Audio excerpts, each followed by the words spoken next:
Hello guys, and in today's video I will show you how to scan QR codes on your Google Pixel 8a.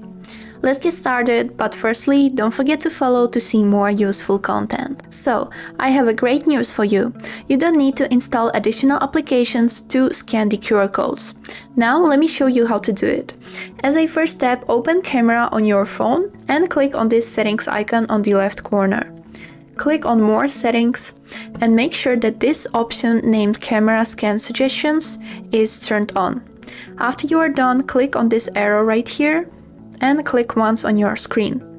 Now I will take this box which comes with my phone and try to scan this QR code by simply pointing my camera at this code.